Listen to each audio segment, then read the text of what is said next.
Define feminism.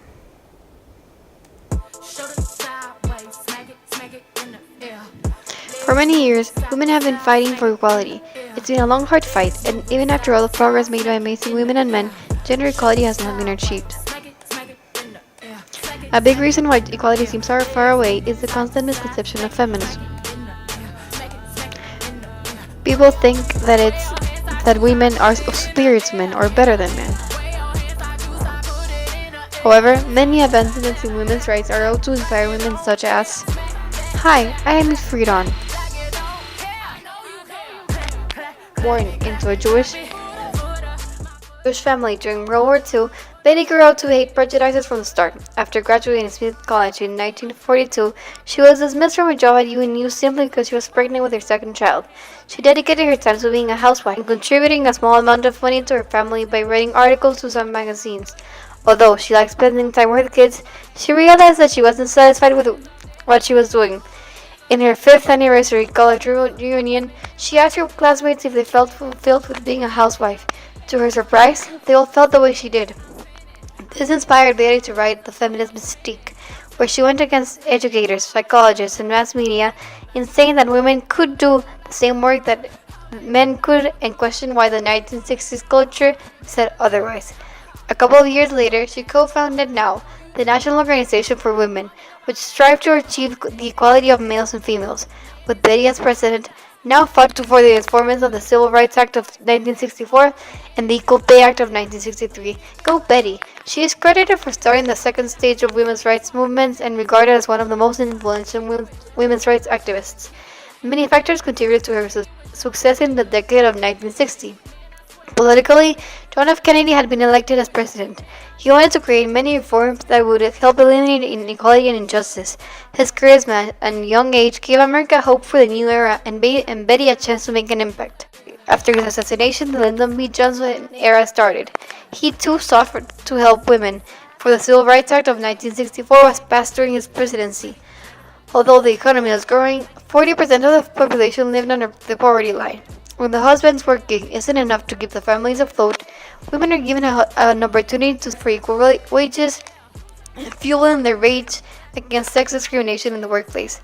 Socially, the 1950s had been full of civil rights movements coming from the African American population, and the beginning of the new decade set the stage for women to fight for their own rights.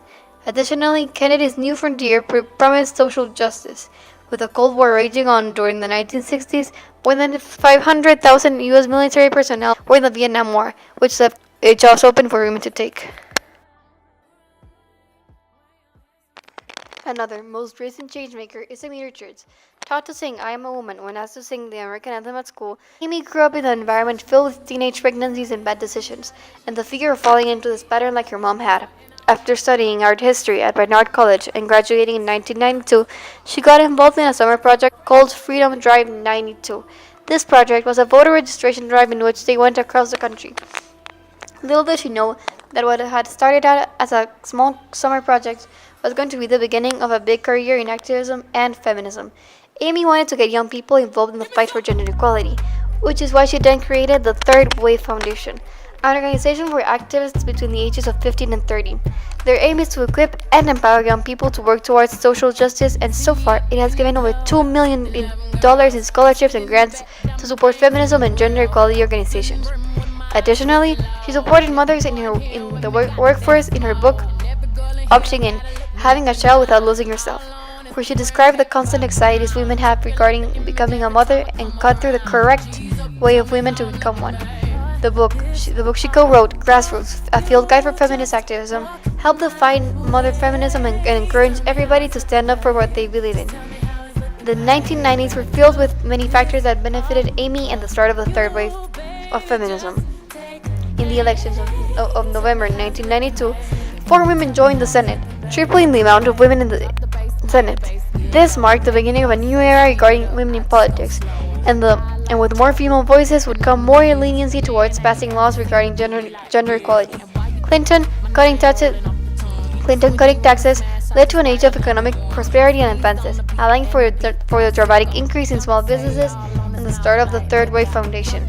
The Anita Hill hearings, Will and Kennedy Smith rape trial, and the attacks on reproductive freedom fueled feminists including Amy Richards to take a stand for women all around the country.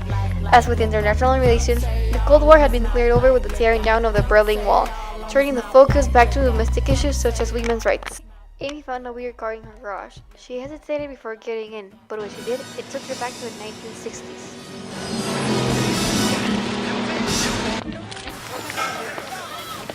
Oh, hi! Hi, Betty!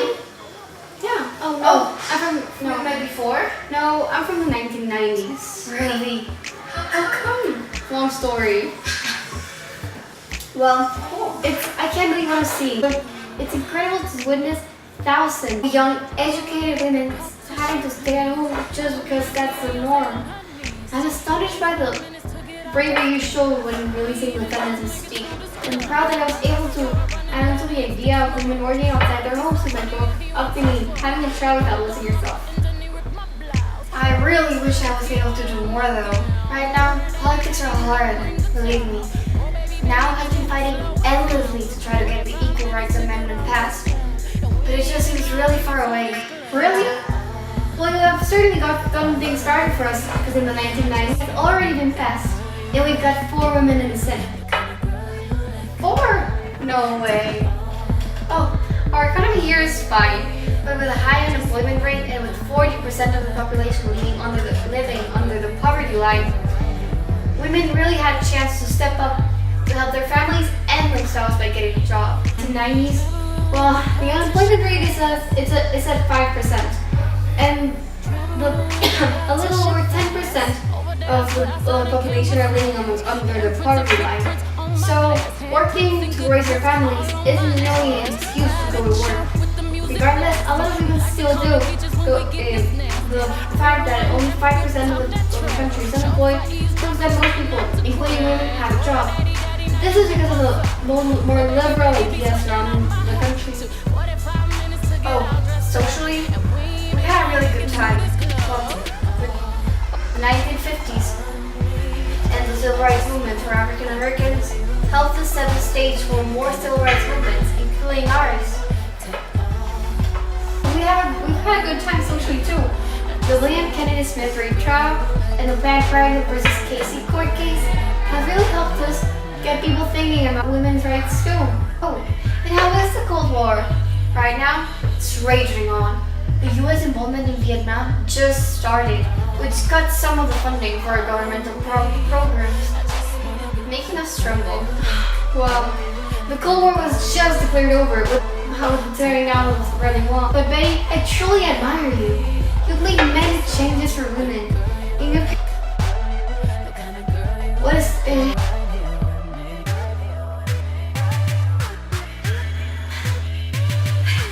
that you've gotten women and men to start talking about how they feel and that they don't really have to stay at home, that they can do something else.